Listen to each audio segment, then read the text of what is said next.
the difficulty is finding someone with both the right mindset along with the right skill set is really challenging in today's environment. There are a lot of people who have gone to law school, a lot of people who've passed the bar, a lot of people who are practicing law, so to speak. But to find those people with real skills, both people skills and litigation skills, is enormously difficult in today's environment. Welcome back to the podcast, guys. Today we are joined by Mr. Kim Trout, the founder and owner of Trout and Jones PLLC, located in Boise, Idaho. Kim, welcome to the podcast. Good morning, Mary. Good morning. Why don't we start with you telling us just a little bit about yourself and what you guys do at Trout and Jones? Well, I'm a native Idahoan. I grew up in what I call the great state of northern Idaho. We have our own version of the Mason-Dixon line in the middle of our state in a little town called Riggins. And I went to the University of Idaho, both for undergraduate work and then my law degree.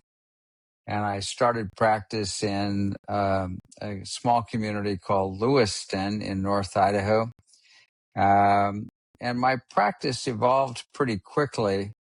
I started as a prosecutor of all things, and I did that for about 6 years, both while I was still going to law school and then after graduation. And then I quickly moved into construction law practice and started doing work for Travelers Bonding Company all over the Pacific Northwest. I did that from 1985 through 1992 when my then wife got appointed as the first woman appointee to the Idaho Supreme Court. That brought us to Boise, and I've lived in Boise ever since, expanding my construction law practice and doing a fair amount of work in the power industry for a variety of players. And then in the recent time, I've been joined by Alyssa Jones. She's a really bright young practitioner whose bent is also sort of our boutique litigation practice. What we do primarily is what I would call high-end, unique litigation, a lot of what I call business divorce. When people get into business together, it's all roses and smiles. And when things sort of come apart and they have to separate themselves, then it turns into some pretty serious stuff. And so we've done a lot of that recently. We've also done some really high-level receivership. We just finished a receivership for a failed environmental waste site not far from Boise. Ended up selling that site to Republic Services for a little bit over $15 million, and then dealt with all of the other claims that came out of that. And so we've kept a pretty active litigation practice both in Idaho, but also regionally for people in Washington, Oregon, Western Montana. And that's a fair summation of what we do and what we've been doing. That's awesome. Yeah. So, who are your customers specifically? What type of people? Well, if I were to give you my avatar customer, it would be someone who's been very successful in business. For example, we represent a fellow who has grown dramatically in the last few years in the Magic Valley.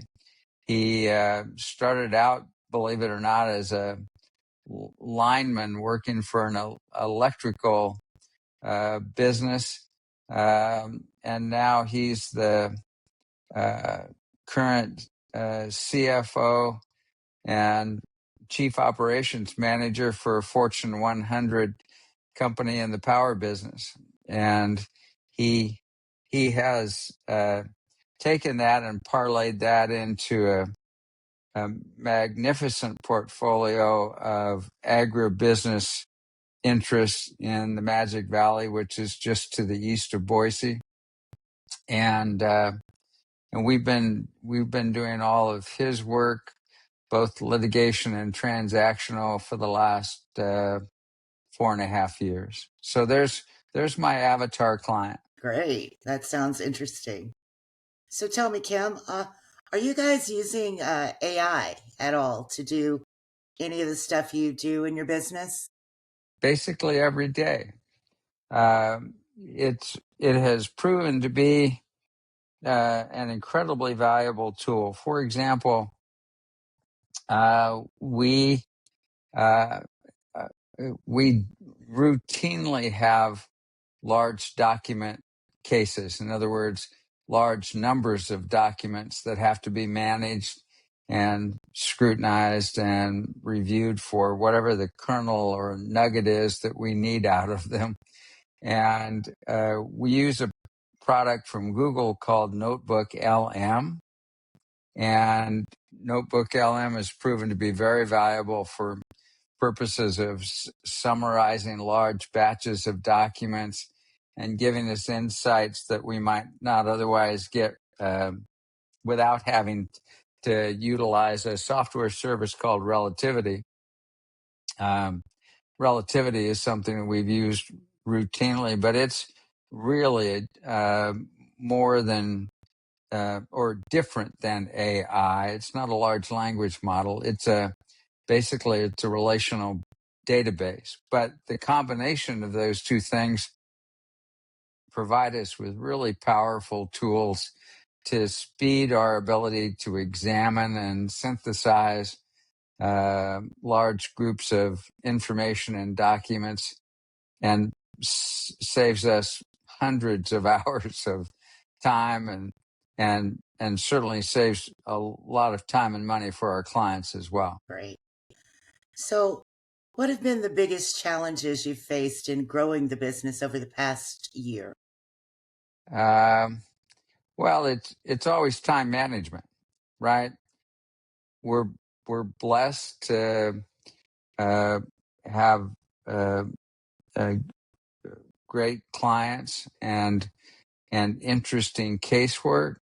The problem is that fine line or balance between having too much to do or enough to how do I want to put it? More than enough work, not enough time to do it all and do it well. And our standards are, um, if I were to say this genuinely, our standards are probably too high for ourselves. We want to provide the best quality work that we can. We pride ourselves on doing that, and thus the time demands, given the level of work that we have, are pretty extraordinary. And managing that time, along with our staff and our external resources, is always the biggest challenge. I see. I bet. Well, if time and money were not a constraint, what is one big problem you would solve right now, just immediately? Well, I'd go out and find another seasoned lawyer, honestly, someone in the middle of their career, and we would add them immediately. But it's the difficulty is finding someone with both the right mindset along with the right skill set is really challenging in today's environment. There are a lot of people who have gone to law school, a lot of people who've passed the bar, a lot of people who are practicing law, so to speak. But to find those people with real skills, both people skills and litigation skills is enormously difficult in today's environment. See, well, I know for the past few years, a trending topic has been website accessibility for disabled people. How are you approaching that? Not well. Well, I've got to be blunt and honest. Our website is relatively simple. It's really a message about who we are as people more than anything else. And our invitation to reach out to us is front and center. Um, and and I'm no web designer. Neither is my partner nor anyone on our team.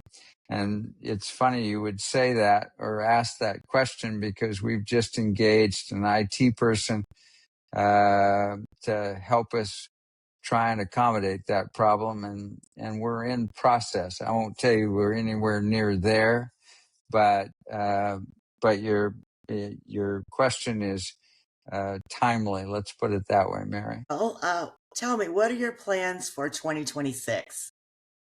We're going to double down on our search for another lawyer to join us. That's first and foremost. We added an additional paralegal, and I'm in a really unique situation in that we have external resources that we utilize regularly in terms of document management, research, and writing of folks who are independent contractors to us, and that's we probably sort of maximized what we can do with our external resources for the moment, and we really need to add another individual to our team, and that's going to be our focus for the coming year. That's great. Great. Hope you find them. Yeah, me too. Me too. Well, that's about our time, but for the people listening and they want to check you out, they want to check out Trout and Jones, where can they go to find you?